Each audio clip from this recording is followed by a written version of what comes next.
Aloha, and welcome to Betty's Real Estate Corner, brought to you by Roy and Betty Sakamoto, Caldwell Banker, Kapalua Properties. Let's start with that. We have a great Kapalua office, open 7 days a week. Someone will be there. If you want to talk real estate, you want to buy real estate, but sometimes somebody just will stop by and share some ideas that they have and how they're thinking about buying, and maybe they're waiting for the market to drop or they're waiting for some new product or whatever, but somebody will be there that will do their best to fill you in and talk to you and let you know what's going on. Come on by and talk story, as we say. Yeah, we aren't there always, but somebody will be. Roy's there probably more than I am right now. But again, if he's around, he'll chat with you a little bit and fill you in, because there is a lot that's happening, a lot's going to happen. Well, we've got a great team of agents. It's a kind of a fun office too. Very casual, no high pressure at all. Just just people. No, I think come on in. People helping people. 8:30 to 6. Yeah, every day, and it really is great. Yeah. We were just talking a little bit as we came on the air about what's going on and, litigation and trying to ban rentals, etc. And one of the things that struck me, we've had 2 years since this all happened. We could have built some additional homes. Now, I don't know who pays for it, where the money comes from, but I think there is money available and money's been spent and money's been donated. And the same thing now. In order to actually get this litigation finalized, it will be in the courts for another couple of years, in which case, again, we'll have 2 more years, 3 more years to build housing. And we should, as a community, all be thinking about it. Write to your legislators, talk to anyone that you know and see if you can help make a difference. Well, it goes deeper than that. It's, there's a lot of things to consider. It's not only Maui County regulations, but especially for oceanfront properties, there's state permits that you need to get, and not easy. So there's a lot of hoops to go through. But again, it's doable. There's a couple of oceanfront permits that have been granted in Lahaina. The big question is, to me, is the commercial rebuild of Lahaina. And that is dragging on, and it's way too long. Way too long. But the same thing now. There's so much time has happened. So many people need homes. So many things happened. And even if every home that burned gets replaced, it doesn't solve the housing problem on Maui. And trying to take over everything that's been set up as short-term rentals, or vacation rentals, isn't going to solve the problem. Most of them don't work for people. They don't have enough closets. They don't have parking. They don't have garages. And we need to fill that housing need. Again, I don't know that I can solve the problem. I don't know how it's going to happen. And I should get off the issue for today. Well, no. Here we are. It is an issue. I know as a developer, if you try to develop affordable housing, there, again, are a lot of hoops you have to go through. It's, I think it's going to take a joint collaborative effort of county officials. There's, again, by the time you put in all the infrastructure and so forth, there's no such thing as affordable housing. Well, again, sadly, that's true, but there still has to be a way that it's made affordable. Over the years, there were ways that happened when they built places like in Napili. Well, Napili Hau. Yeah, well, that was privately financed by Maui Land and Pineapple then. There's been other projects. Dream City was basically the forerunner of A&B. What is Dream City? Here in Kahului. Oh, okay. Sorry. Everybody around me knew, but I didn't. I'm sorry. I'm a little limited in my knowledge. But it was a plantation development, and now unfortunately we don't have a big player in any of the plantations. Pioneer Mill in Lahaina has closed down. The sugar plantations everywhere have closed down. So, it's now up to individual developers if they want to do this. And the pineapple closed down. Pineapple closed down totally. Yeah. So interesting. So many things have happened that have changed it, but there has to be a way again. If we want people to work in the jobs, and we need that, I mean, we need it coming up. And I think right now, the majority of the people or the businesses are running shorthanded. Well, ironically, we rebuild all the housing. Let's say, overnight we are able to rebuild all the housing. There aren't enough jobs, if we don't rebuild Lahaina. So, we're kind of in a catch-22 situation, and we need to concentrate on rebuilding of the commercial areas in Lahaina. No question about it. I totally agree with you. We've been on this off and on. It is another huge thing, and there's no reason that they shouldn't be allowed to rebuild. The same people that own them should be able to rebuild. If they have the ability, they should be able to.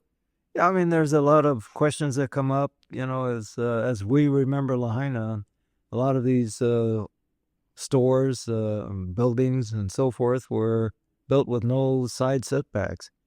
Now zoning laws require side setbacks and so forth. You used to be able to go from one building to another. No space in between. Now you can't do that. But I think they have to allow it again. They allowed it before. Well, they're going to have to bend the rules again. There's fire and safety regulations to follow on that. So it's I don't know. It's sure you're right. But again, a lot of these lots are very, very narrow, 40-foot, 50-foot widths. So if you take, let's say, 10, 12-foot side setbacks on each, now you're left with maybe a 20-foot storefront, 20-foot wide, and that's not going to attract a whole lot of people. I don't know. I don't know the answer. I mean, maybe the merchants themselves have to get together and figure out a way. Maybe two businesses would have to share. I don't know how to make it work, but there's got to be a way that we can get people working again and get businesses open, and it attracts the people that come to Maui. And you were talking about earlier, and maybe it is worth saying that today, what is it? I mean, our community needs the income source, and that does come from tourism. No question. Absolutely. We are a tourist-oriented community, and our tax base and everything is based on visitors. And if we don't attract visitors, and we're not attracting many right now, we're kind of spinning our wheels. Well, yeah, no question. Yeah. And it is, I mean, there's times when we'll leave home and there's no way, I mean, when you look at everything, there's just no way, there's no people. It's very, I think it's amazing the lack of cars in West Maui at any given time. I mean, it still can be busy, but we can leave our area and start driving toward Lahaina at many different times of day, and there's very few cars. Well, depending on the time of year. If you're looking at the summertime, there was quite a bit of traffic. Yep. Wintertime, hopefully there will be, because that means visitors are here and helping our economy. I think, though, I mean, I've listened to visitors recently who are really worried about coming back here because they believe that they're not wanted. Exactly. And that could change things for many, many, many years. Yes. Well, look at last night. People sitting next to us. We were out to dinner at Honu, one of our favorite restaurants. Dinner was so great. In Lahaina, yeah. Go to Honu, anyone who's listening. The family next to us from Las Vegas. They were here for their second time on Maui and enjoying it, but missing, what was once what they knew as downtown Lahaina. Absolutely. They were missing. Yeah. So, whether or not they will come back, who knows? But, compared to Las Vegas, the glitz and glamour of Las Vegas and so forth, Maui is quite different, and that's what people love. And they love it. I mean, they absolutely love it. Yes. And hopefully they will enjoy themselves for the rest of their visit. They obviously found the best place for dinner, and they were really having fun. It was a couple and two kids. Oceanfront dining. That's good. Oceanfront dining. Nothing's any better than that. No, absolutely. Well, are we going to sell anything today? Or? Yeah, but, not to get too far away from the fire issue and so forth, this Saturday will be Lights for Lahaina. And it's a gathering. It's going to start at 4 p.m. and it'll run till about 9 o'clock. It'll gather at Maria Lanakila Church in Lahaina, the Catholic Church in Lahaina, which survived the fire. There's going to be hula, there's going to be music and so forth. And then there's going to be kind of a memorial walk down to what we call Baby Beach. It's Puʻunoa Beach is the correct name for it. And it'll be like a candlelight procession without candles. You'll have votive candles. And it's going to be, I think, a nice, very nice event. It's something to maybe come together as a community. And there's also talk about doing a time capsule to bury. Yeah, I've heard that. That would be great. Yeah. And we're thinking of doing the walk at least, getting down there. And actually, we're one of the sponsors of this. Yes. Roy and Betty Sakamoto. Yeah, so it's should be a fun event. It's again a way to gather, talk to your neighbors and so forth, talk story. If you're a visitor listening in on the radio, come on down and talk to the locals. There's a lot of talking and sharing of experiences to go through. And I think that is important today, maybe more important than ever, is that people who are here on vacation, like our friends from Las Vegas, if they can, and I think they're actually gone by this weekend or by the time this happens, because I think they would have come, but really sweet, wonderful family and the kind of visitors that we want. You know, they were wonderful and they love every minute of it and they're happy here now. But I mean, will they keep coming back? I don't know. Because they were concerned about different things that were going on here. Sure. And it would be good for them to meet with people and chat and talk. And that always helps if people get together. And like you say, talk story. Share ideas. Yeah, and ironically, talking about the Lahaina fire and the dryness and so forth, well, we are in a drought right now, especially in West Maui and parts of South Maui. But the big issue now in West Maui, of course, is the closure of the two golf courses at Kapalua, the Plantation Course and the Bay Course. And the owner of the Bay Course and Plantation Course, TY Management, has filed suit against Maui Land and Pineapple, alleging negligence in maintaining the delivery system. And it's probably going to play out in the courts. But in the meantime, more urgently for Maui, we're in danger of losing the Sentry Tournament of Champions. And that means a big blow to our local charities. This year... A huge blow. Absolutely. This year, there was over $700,000 distributed to local charities, which include Halimakua, Lahaina Luna High School, Lahaina Luna, Junior Golf, First Tee Golf. I mean, there's a whole litany of charities that benefited from this. And I know in speaking with the director of Hawaii Junior Golf, who's also in charge of the First Tee program, about 60% of their income comes from these kids working the tournament, the Sentry Tournament, as standard bearers, and just helping to clean up. Just the kids you see around the golf course during the tournament are fantastic. They are so great. And they're doing it for junior golf. And so if they lose 60% or so of their annual funding, that's a big blow. And, it's a shame. It's a huge blow. And the same kids, the fact that they do care about golf and that they've, done it for now quite a few years. They've been working the tournament. They've been getting lessons. They've been having a game. I mean, it's spectacular, but I don't see that can continue without the tournament, period. No way. And if it's gone this year, the odds are it's gone. Chances are it'll never come back. Absolutely. Right? Yeah. And that's a real tragedy because it's so much money, but I think it's going to be hard to ever get it back. It's a hard thing to keep it here because we have fewer people, and it took a long time to build the tournament up where it's been.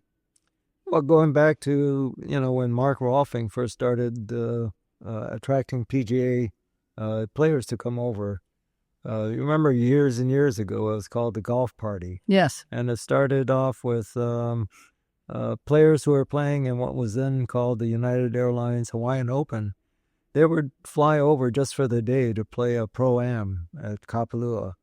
And it was fun. That was the golf party, didn't they call it? Just golf that. party, right? And Arnold Palmer and Yes. a few of the older pros. Remember the year that Arnold Palmer was sitting on a table? It rained so hard. Well, yeah, that was for the senior tournament Yes. at Ka'anapali.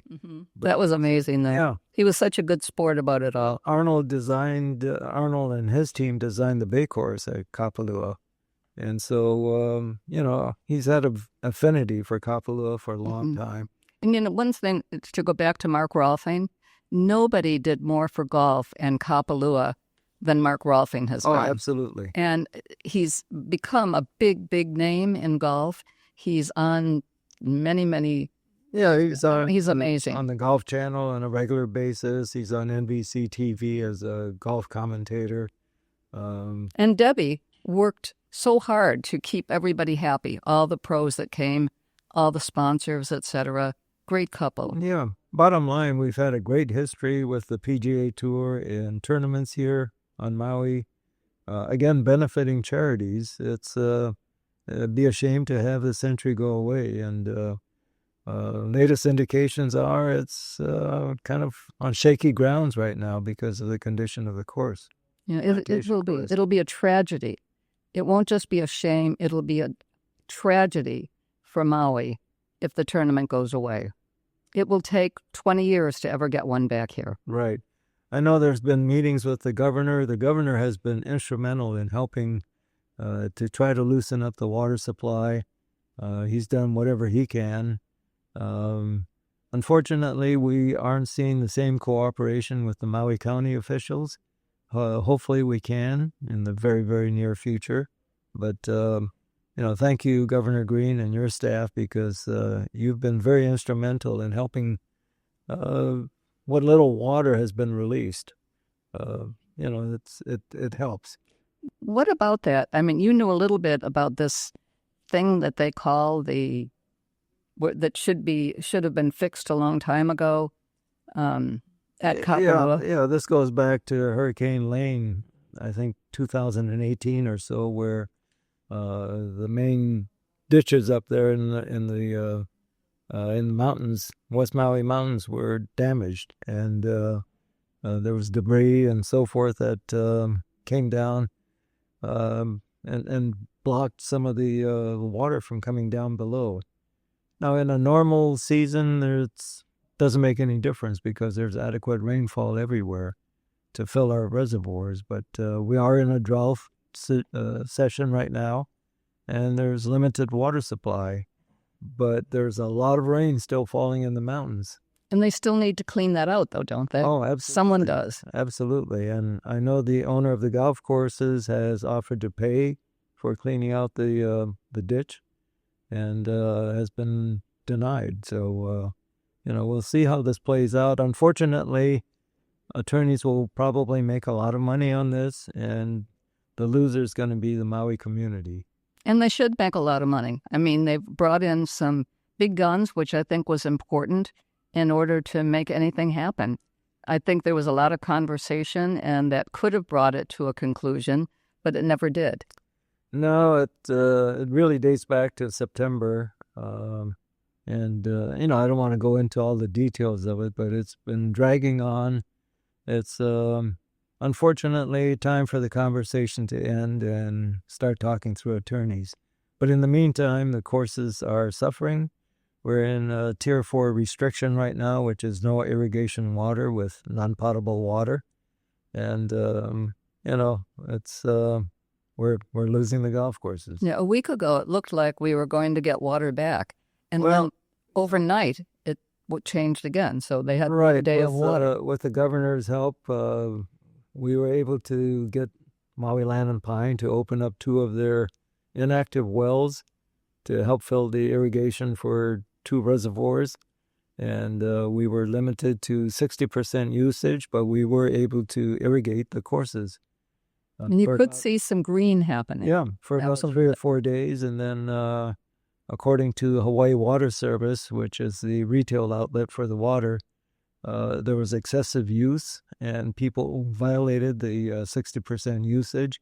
I know the golf courses were very, very careful not to exceed the 60% usage, but apparently other users, I'm not pointing fingers at whoever, because there's a lot of users involved, but the reservoirs started draining again, and now we're back to Tier 4, which is no irrigation at all, no water at all. Well, it does seem that there's answers if you drive around Kapalua. There are things that could be done. Well, the biggest answer is to fix that ditch. It's got to get cleared out. Whether, it's cleared out now or cleared out a year from now, we're going to have a water supply issue until that ditch is cleared. Yeah, so somebody's got to do it. And maybe somebody's listening to the radio show today that can make that happen. Well, or it'll play out in courts, and the courts will rule. And in the meantime, if the golf courses have to get redone, it's going to have a serious impact on the local economy and charities. Absolutely. It'll have an impact, like you say, the whole local economy, not just Kapalua. It'll be Hawaii in a way, even though it will be primarily West Maui. But it will have a huge, huge effect on everybody, the schools, everything. Oh, absolutely. And people are saying, well, why doesn't the tournament relocate to another island, other areas of Maui? Well, it's just my opinion, but I don't think any other course on Maui can support a tournament like this. Can't take it to Oahu because my understanding is Sony, which has a tournament the week after Sentry. Sony has the exclusive rights for the PGA Tour for Oahu. Can't take it to the Big Island because Mitsubishi Electric has the rights for a senior golf tournament there. I think it's in March. So it's we're kind of limited. And Kapalua has the tournament, and they've been able to make it work, and they've got everybody ready to work it. And the community is flourishing because of the tournament. At least I think a lot of the West Maui community flourishes because of the tournament. If the charities flourish, everybody flourishes. Yes, absolutely needed, no question. Yeah, no question. It's just unfortunately, again, we're kind of stuck in the mud, so to speak, and not moving forward at all. And I wish there was a way to just turn a handle and water will flow again, but it's not that simple. No, because someone has to make the repairs that have been needed for a long time. Ignored and, much needed. So, we'll, again, attorneys will make a lot of money. It's frustrating and really maddening. I know Mr. Yanai is not a happy camper, and he shouldn't be. There's a lot of moving parts in this. So it's, we'll see. Yeah, it's been one of those days. We were expecting Dr. Norm Eston to check in with us, but I think he's been a little tied up at this point. We were trying to get the call on. Yeah, but we've got some technical issues. So if you're hearing this, Norm, we'll get you on. We'll let you know about it next show.